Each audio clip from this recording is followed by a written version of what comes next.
So this is relatively new research for me. My focus is mostly on the 7 Years' War, and I'm working on an article right now on the Delaware during the 7 Years' War. So this is relatively new research for me, so I apologize. I got to kind of stick to my notes here just to keep things in order and keep it moving. But nonetheless, you're going to find out that a lot of what I'm going to tell you, I'm like the fifth person to say it. So it should foster a little bit of understanding of where I'm going with it. And because this is new research, it's 250 years, right, to the revolution. So this fosters new kinds of thoughts for a historian, right? When we get up to anniversaries and commemorations and events, it makes us think differently about things. And so that's kind of where I'm at. I've always been interested in the Ohio Valley. I'm from this area. I teach at Marietta College just down the road. And it's really been a big part of my life. And so with the 250th anniversary, just kind of thinking about things a little bit differently. And so just trying to put that together. So whenever I get done, hopefully you'll have some questions or at least some critical feedback that will maybe push me along. So with that, I'll get started. So we spent today commemorating the 250th anniversary of the Fort Gower Resolves. These resolves are lauded as some of the first stirrings of the defense or resolve for liberty, since they were written and published before the first shots of the American Revolution. Although we can only speculate as to why the resolves were written at that particular time and place, we can most certainly place their importance within the larger time frame of the interwar period in the Ohio country. In terms of the resolves' course and importance, they fit into the larger language of those petitions and resolutions found in the resistance to the Stamp Act, Townsend duties, and intolerable acts. The militia who joined Lord Dunmore expressed their intentions clearly in the officer's address of the resolves. They were men to be feared, men who could live in the wilderness for months without supply or shelter and still be victorious. This respectable body was ready at all times to fight for Virginia's just rights and privileges.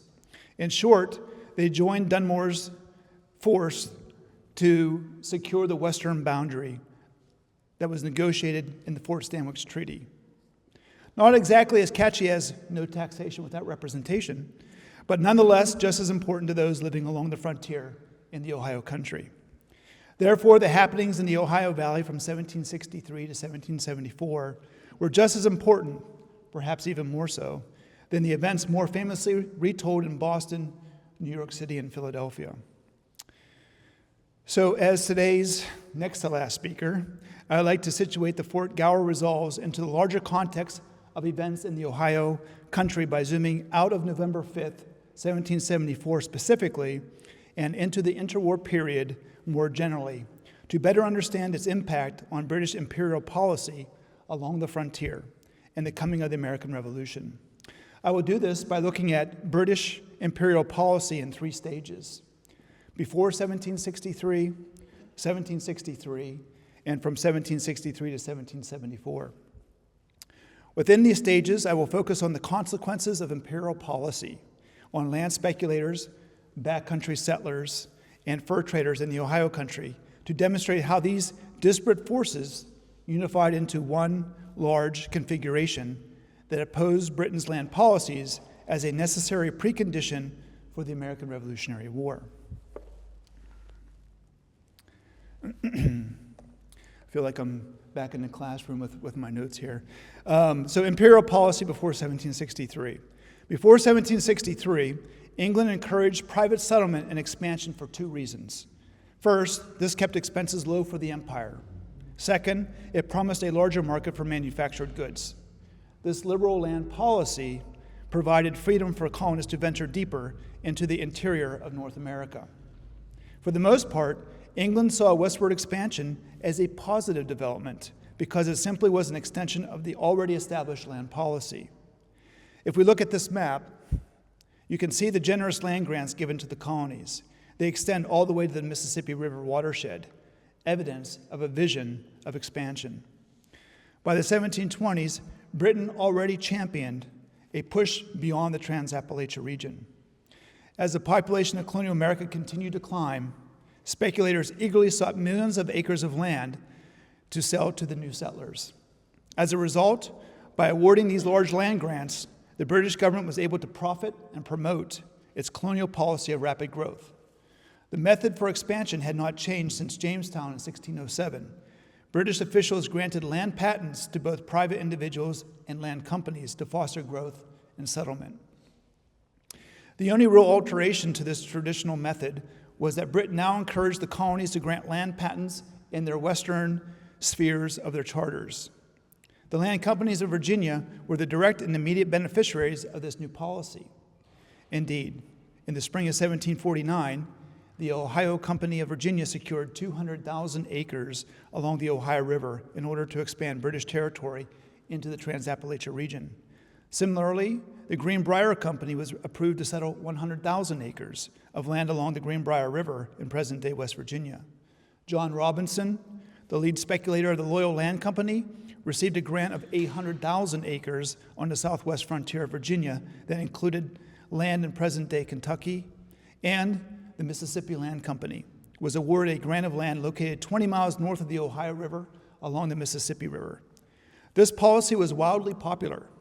After Governor Dinwiddie of Virginia graciously approved over 1 million acres of land grants in less than 3 years, the Virginia House of Burgesses expressed their disapproval and requested that future grants be smaller as to avoid the monopolization of territory in the West. The goals of the fur trader during this time aligned with those of the Indians. Preservation of native land was important because Indians needed space to hunt for the furs, skins, and pelts that made trade lucrative. Therefore, westward settlement threatened their way of life. As long as margins remained profitable, there was much support and protection for the fur trade business in London. Most of the traders along the frontier purchased their supplies in Philadelphia, where the major trading houses stored goods and acted as wholesalers. They obtained merchandise from England on credit, then assembled it into packs and engaged wagons and boats to forward the cargo to frontier trading posts. There, the goods were sold to local traders. The competition was fierce, and because traders depended on Indians to supply thousands of furs to the trading posts, more were built along the Great Lakes and into the Ohio Valley. The intense focus on the fur trade ultimately brought French and English traders into conflict by the mid-18th century. Backcountry settlers were a wide range of people. Farmers, hunters, and squatters were typically the people who risked living along the frontier. Typically, frontier settlers were small-time opportunists who believed that land was relatively free for whomever could improve it first. Their claims to the land went like this: squat on uncleared land beyond the established farms, partially clear or improve it, then meagerly subside until an opportunity came to sell the land. Although they did not legally own the land, they could often sell it to a large land company that preferred to purchase it and remove the squatter as soon as they could avoid the turmoil, so that they could avoid the turmoil. This became known as squatters' rights. As you can imagine, this brought settlers into conflict with both speculators and fur traders. For speculators, squatters had freedom to move quickly from location to location because they were not tied to the land and they did not legally own it. Squatters' rights, however, forced land speculators to deal with them every time they attempted to seek large tracts of land for patents. For fur traders, squatters never obeyed Western boundaries and therefore often squatted on Indian territory where they cleared land, built rudimentary cabins, planted crops, and in general established a home. This, of course, disrupted Indian hunting grounds. So before 1763, land speculators, fur traders, and frontier settlers often had conflicting interests in the Ohio country. 1763. The 7 Years' War changed all that. Soon after the war, the relationship between Britain and the American colonies was at a crossroads in the backcountry. The British Empire doubled in size in both geography and in debt. Now that France was defeated, the old liberal land policies needed revised in order to manage such a large acquisition of land. The time was right for a new colonial land tenure policy. Before one could be formulated, however, the frontier proved vulnerable once again with an Indian uprising known as Pontiac's War. It was a particularly expensive and deadly conflict that forced British officials to quickly construct and install the Proclamation Line of 1763. The proclamation placed an imaginary line down the Appalachian Mountains from Maine to Florida that forbid Americans from crossing over without permission. The same rules applied to Indians. The formation of this line was to prevent confrontations between settlers and Indians as a way to avoid violence, conflict, and ultimately another war. The proclamation of 1763 reversed traditional policies for land speculation, the fur trade, and Western settlement, even as the Board of Trade advocated for the rapid westward expansion of the empire as late as the spring of 1761. It seemed, initially, that the line drawn over the Appalachian Mountains was a temporary solution to an immediate problem. The goal was to move the line westward gradually by peacefully and lawfully purchasing the land from the Indians. Indeed, British officials recognized that land in the Ohio country belonged to the Indians, as the land west of the line was labeled lands reserved for the Indians, which you can see on the map. The major change in policy, however, was that land purchased from the Indians could only be made in London. Private land companies, colonial governors, and private individuals were no longer able to buy land on their own and with little regulation. Hence, each of the previously approved ventures I mentioned earlier, the Ohio Company of Virginia, the Greenbrier Company, the Loyal Land Company, and the Mississippi Land Company, all had their land grants rescinded or ignored after the Royal Proclamation of 1763 was issued. Although these land companies struggled to retain their land patents, new land companies emerged with a new strategy. They would use their company shares to gain favor with influential British officials. In doing so, they could offer shares of stock at special prices.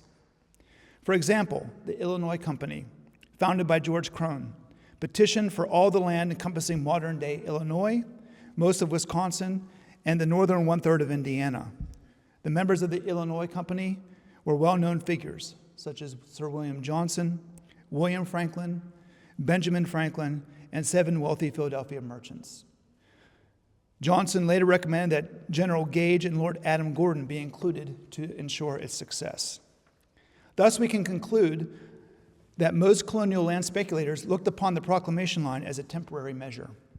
In the end, it became obvious that the new way of obtaining patents for land grants was only possible by bribing British officials who could influence the necessary people to approve the patents. England's primary purpose in issuing the proclamation was to end the hostilities with the Indians along the frontier. To do this, the members of the Board of Trade felt that it was necessary for the British government to centralize the management of Indian affairs under the creation of a new Indian department led by Sir William Johnson. As early as 1761, Johnson advocated for a new set of regulations to protect Indians from unscrupulous fur traders. In many respects, then, the proclamation line of 1763 reflected Johnson's administrative plan for the fur trade.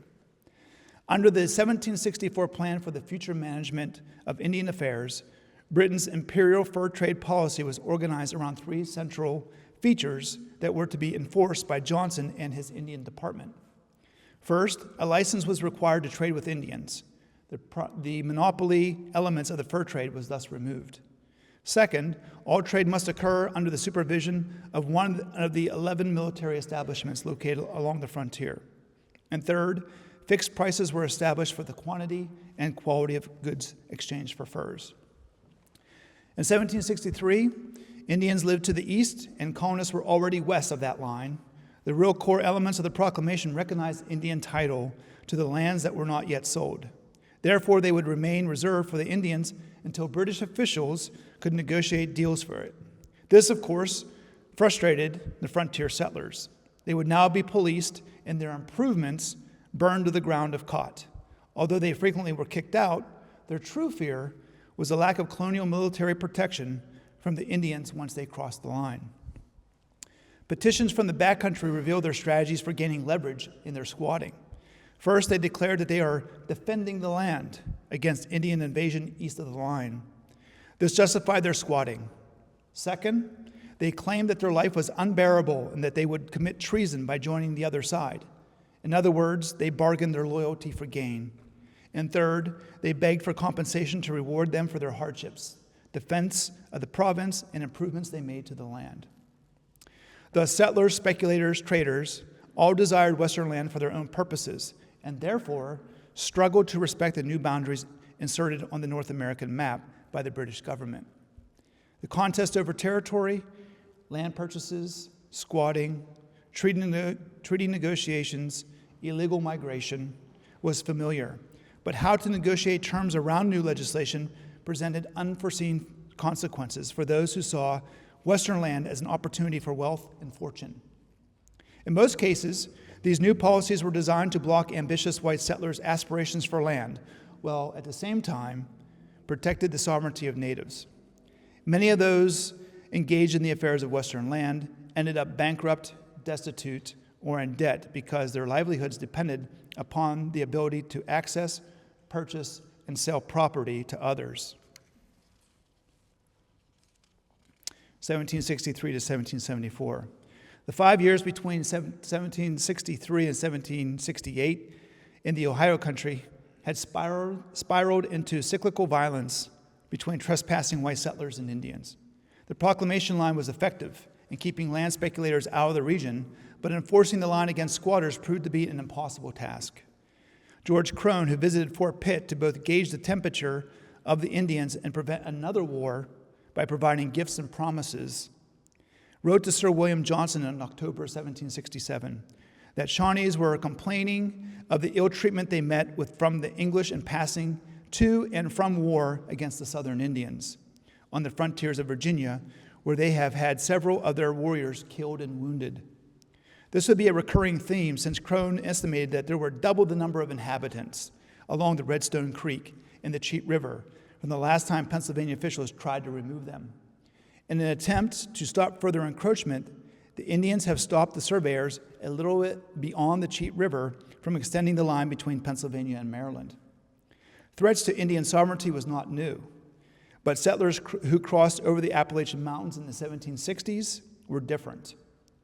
They not only came to stay in greater numbers and were more permanent, but were also part of the generation of frontiers people who suffered from Indian attacks in the backcountry during the 7 Years' War and the Indian Uprising of 1763.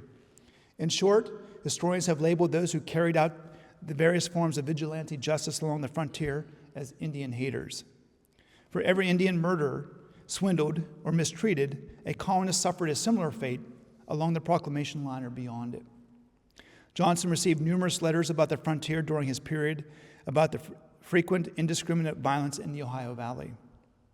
In April 1767, the lieutenant governor of Virginia wrote to Johnson about a skirmish where Indians were entertained and fed, then robbed the man at whose house they were received, set fire to his stacks, and wantonly killed his cattle.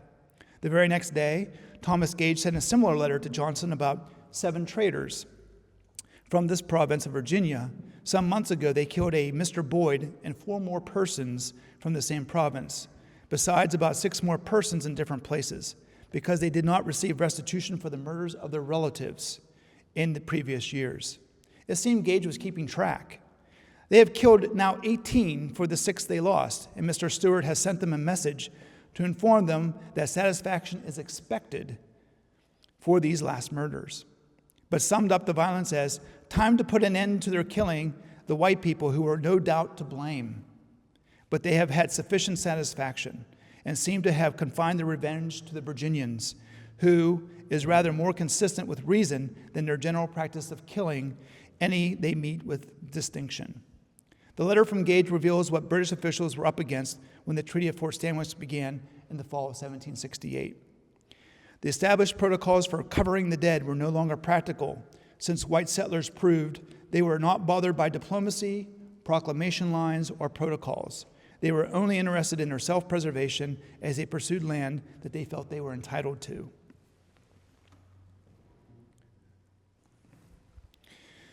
When the Conference of Fort Stanwix opened on October 24, 1768, all factions were present and eager to influence negotiations in their favor. The negotiations at Fort Stanwix initially appeared an important victory for the fur traders, speculators, and frontier settlers, since Johnson collaborated with them and, going against instructions from the Board of Trade, extended the new boundary line beyond their land claims. This gave them hope that their land grants in the Ohio country would be approved, now that they were no longer on the wrong side of the proclamation line. Not all were happy, however, as the Ohio Indians were largely ignored and relegated to subordinate status of the Iroquois Confederacy by Sir William Johnson. Violence continued, and it did not take long for rumors of war to reach the back channels of diplomacy. News of the Fort Stanwix Treaty was also not well received in London. The Board of Trade was irritated that Johnson ignored their instructions and therefore rejected the new boundary line since it violated the basic premises set forth in the Royal Proclamation of 1763. In the end, the Fort Stanwix Treaty was a disaster and furthered the flames of discontent in the North American backcountry. Johnson incorporated Ohio country lands into the new boundary line without discussion or confirmation from the Indians who lived there. The traders and settlers did not receive land or restitution for their losses. And at nearly the same time, the 1764 Plan for the Future Management of Indian Affairs declared the retrenchment of the Department of Indian Affairs' budget, power, and independence, as well as a weakened military presence along the frontier, and a transfer of diplomatic land responsibilities back to the individual colonies. The Board of Trade considered the backcountry too expensive and difficult to manage from London. This decision did nothing to address the influx of settlers who crossed the boundary lines, nor did it provide justice or protection for those living and dying in the Ohio country. Instead, these actions encouraged rogue operatives and aggressive land jobbers to bring more disorder to the frontier. Indeed, there was no longer any check on rapacious traders, and the Indians of the Ohio country considered the Treaty of Fort Stanwix a dead letter for more than over a decade. The treaty violated their sovereignty, and they were not compensated for the lands they lost in the new boundary line. The 1764 Plan for the Future Management of Indian Affairs complicated the administration of empire in the Ohio country for more than 10 years. Once land management was passed to the colonial governments, numerous attempts by speculators to get approval of land grants across the new boundary line flooded into government offices and continued to create chaos in the backcountry. George Washington, an ambitious speculator, justified his bounty patents as a veteran of the 7 Years' War wrote, "I am not without my fears that we may yet meet with some rubs before this matter is finished." And George Mason petitioned the Executive Council of Virginia, claiming he had a strict right to the 50,000 acres of land located west of the Appalachian Mountains.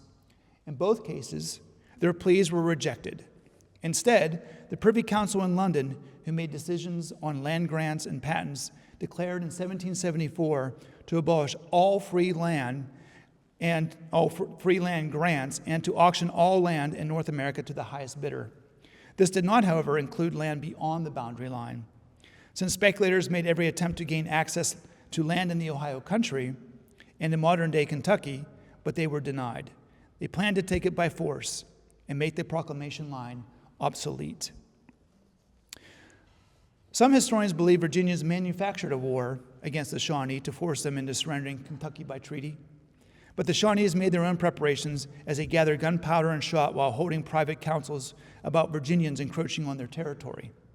When Crone traveled with Alexander McKee to visit Indians along the Susquehanna River in September of 1769, he reported that McKee, who had a Shawnee mother, gathered trusted intelligence that the Ohio Indians were to begin a war with us sooner than they ever attended because of the manner in which they were beaten and murdered by hunters, jailed at Fort Pitt, and from the influx of settlers from Virginia and Pennsylvania into the Ohio country. By the time Crone returned to Fort Pitt in December, he found that the Shawnees had been purchasing up powder and lead all the fall for their peltry, and likewise offering their horses for ammunition, which is very uncommon. And they purchased no goods from any of the traders but ammunition, of which they were laying up in great quantities.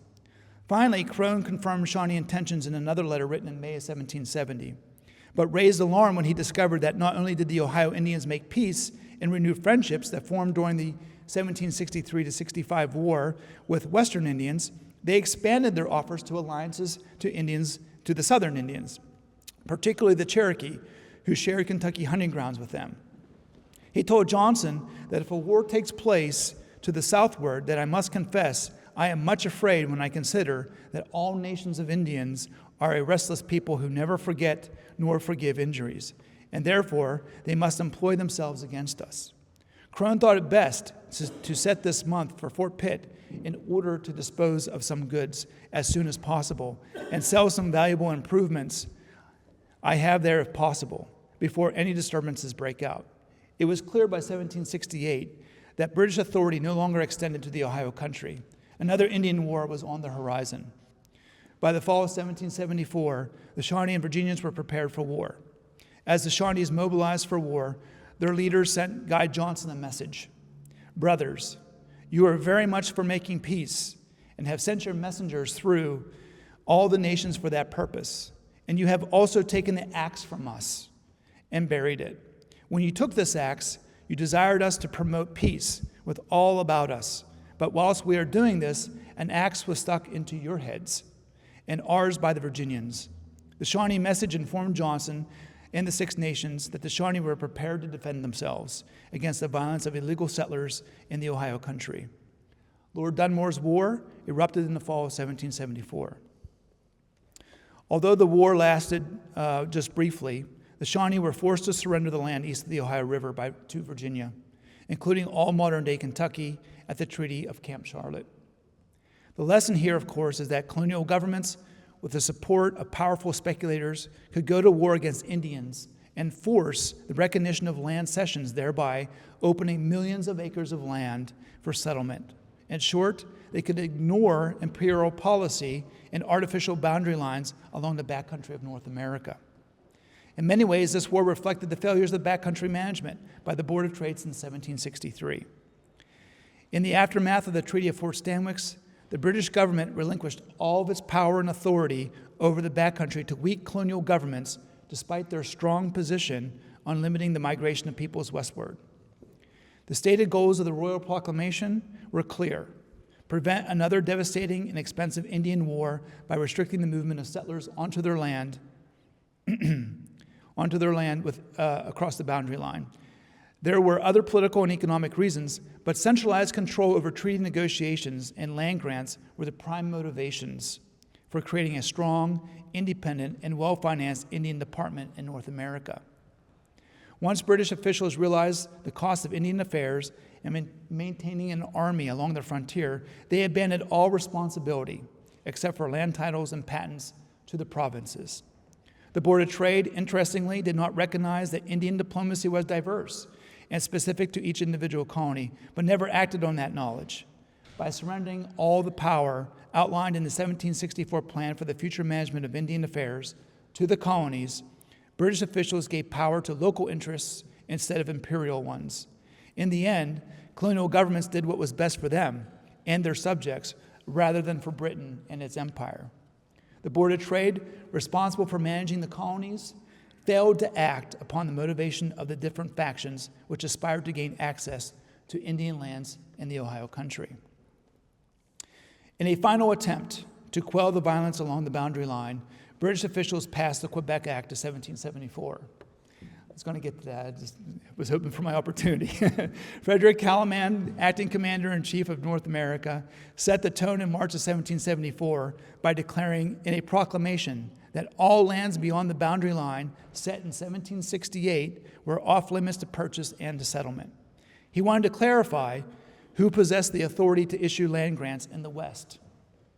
With constant challenges and aggressive tactics used by settlers and speculators to overcome the legality of the boundary line, British officials authorized new legislation that would once again draw a new boundary along the frontier.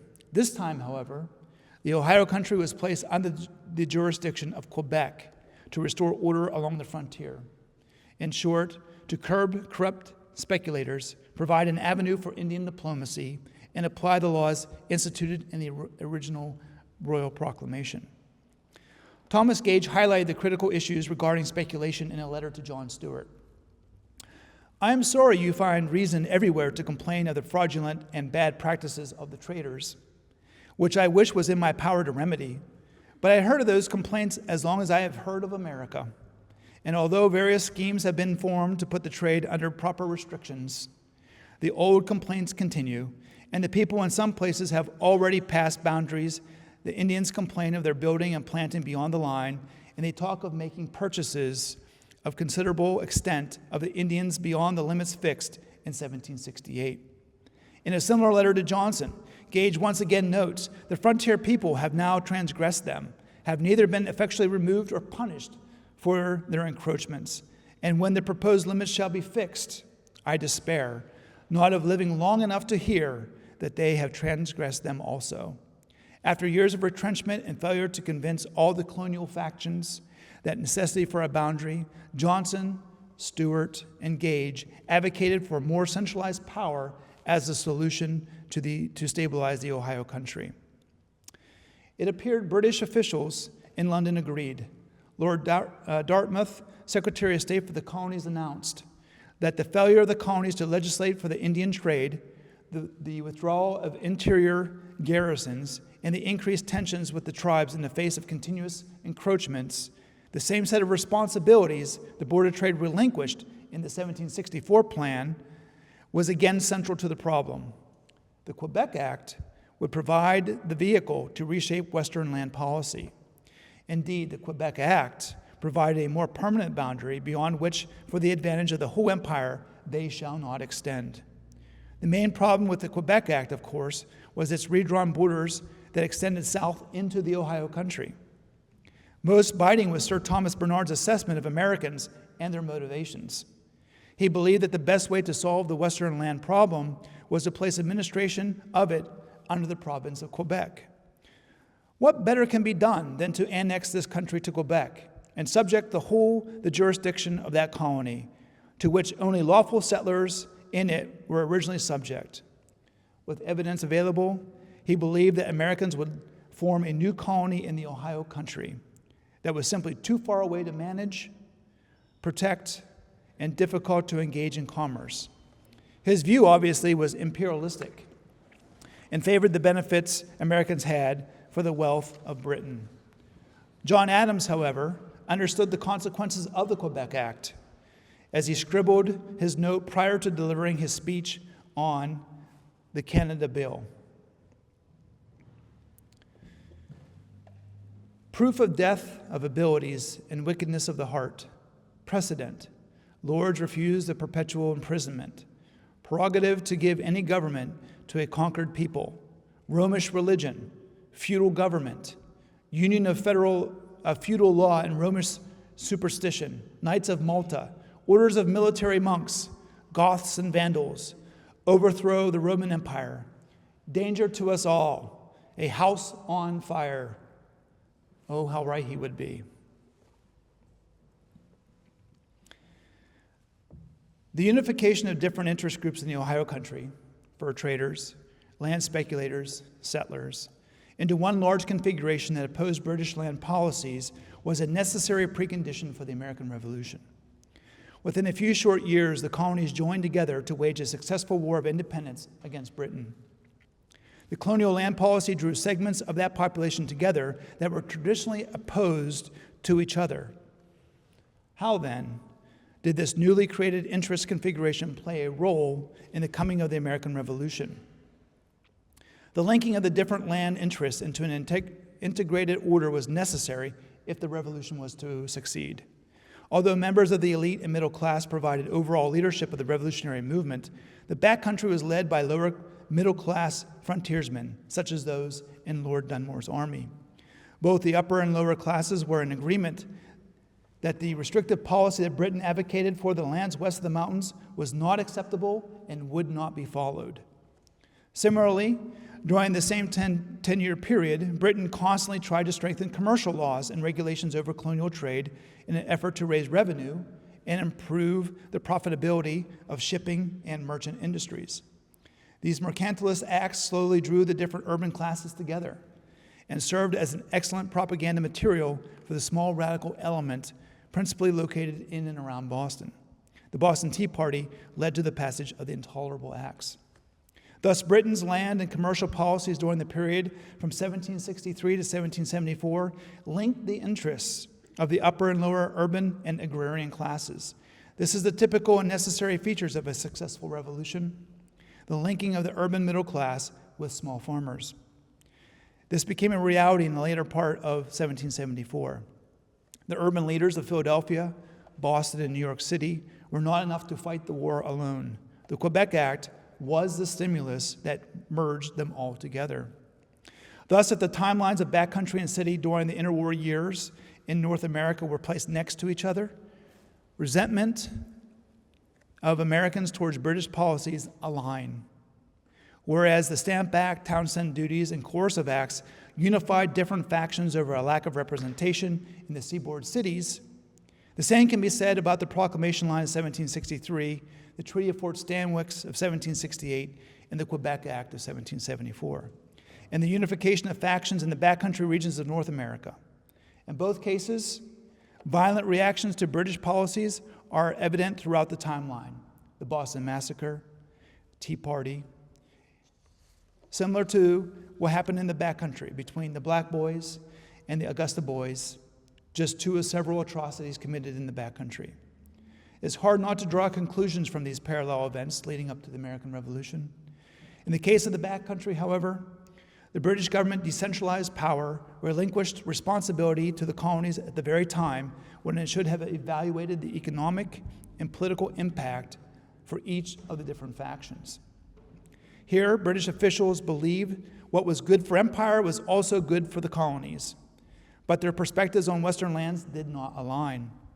The colonists prioritized local and factional issues compared to imperial ones. Land by itself did not unite the various factions, but the Quebec Act of 1774, similar to the coercive acts passed earlier the same year, was the most radical step the British government took in reaction to the colonies' protests against imperialism. From 1763 to 1774, Britain shaped land policies that ultimately unified resistance in the backcountry. In the end, the Quebec Act transferred the opportunities for entrepreneurship, livelihood, wealth, and fortune to a province with different law codes, religion, and language. Nothing could be more insulting to Americans who helped overthrow the hated French Catholics and their feared Indian allies just a decade before. And finally, the last factor that helped foster egalitarianism is the value of democratic propaganda. A successful revolutionary movement from the start speaks to the rights of man, natural law, and consent of the governed. At first, these slogans are used by the upper class leaders to gain support. Right? So leaders gain this to support the lower classes for the cause without any actual intention of transferring this philosophy into a workable form of government. But over time, the control of the direction of the revolutionary movement is partially transferred from the hands of the aristocratic leaders to those of the lower middle classes. Once this happens, the democratic philosophy becomes a more broadly based goal of that movement. And nothing can represent that more than the first resolve of the Fort Gower resolves. I was running out of, my mouth was getting tired there at the end, so I got through it though.